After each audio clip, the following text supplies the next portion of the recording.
নমস্কাৰ বন্ধুসকল, স্বাগতম জনালো নতুন এটা ভিডিঅ'লৈ। আশা কৰোঁ সকলোৱে ভালে আছে। আজি আমি জিকেৰ কেইটামান ইম্পৰ্টেণ্ট কুৱেশ্যন আলোচনা কৰিম। যিকেইটা কুৱেশ্যন অসম পুলিচ হওক বা অন্যান্য যিকোনো এক্সামত আহিব পাৰে। ভিডিঅ'টো শেষলৈ চাব, স্কিপ নকৰাকৈ। প্ৰথমটো প্ৰশ্ন, কোনবিধ সেউজগৃহ গেছে বেছি পৰিমাণৰ তাপ গ্ৰহণ কৰিব পাৰে? সময় আৰম্ভ।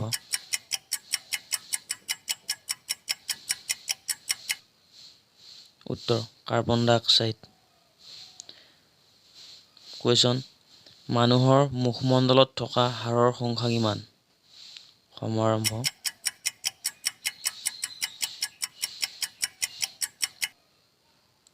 উত্তৰ 14। কুৱেশ্যন, অৰ্থনীতিৰ পিতৃপুৰুষ বুলি কাক কোৱা হয়? সময় আৰম্ভ।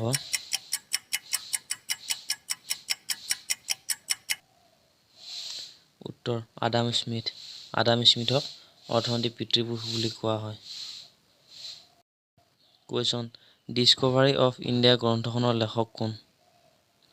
সময় আৰম্ভ।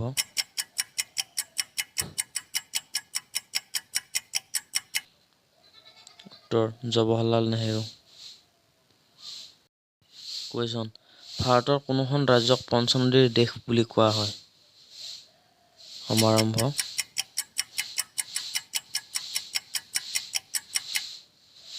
উত্তৰ পঞ্জাৱ।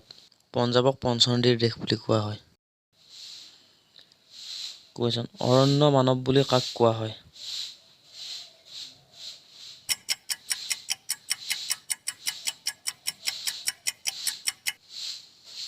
উত্তৰ যাদৱ পায়েং। যাদৱ পায়েঙক অৰণ্য মানৱ বুলি কোৱা হয়। কুৱেশ্যন, ভাৰতৰ সংবিধান কেতিয়া কাৰ্যকৰী কৰা হৈছিল? সময় আৰম্ভ।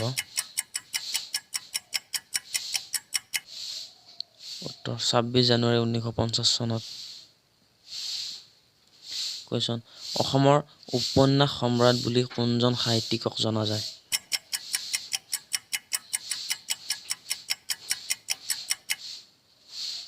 ৰজনীকান্ত বৰদলৈ।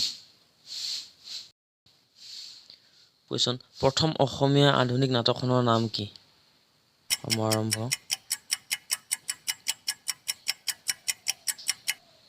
উত্তৰ ৰাম নৱমী। লিখক গুণাভিৰাম বৰুৱা। কুৱেশ্যন, চিপাহী বিদ্ৰোহ কিমান চনত সংঘটিত হৈছিল? সময় আৰম্ভ।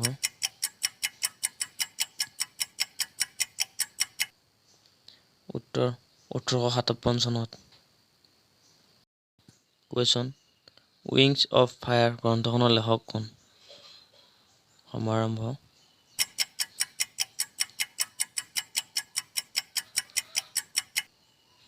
উত্তৰ APJ আব্দুল কালাম। কুৱেশ্যন, মহাপুৰুষ শংকৰদেৱৰ জন্ম কেতিয়া হৈছিল?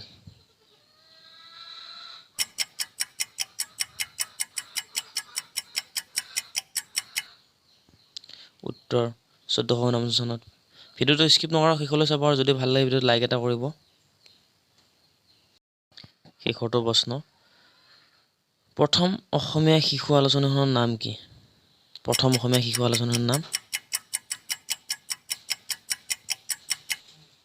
উত্তৰ ল'ৰা বন্ধু। ভিডিঅ'টো এইখিনি আছিল। যদি মোৰ চেনেললৈ প্ৰথমবাৰ কাৰণে আহিছে তেতিয়াহ'লে প্লিজ চেনেলটো ছাবস্ক্ৰাইব কৰি ৰাখিব নতুন ভিডিঅ' পাই দেখিবলৈ।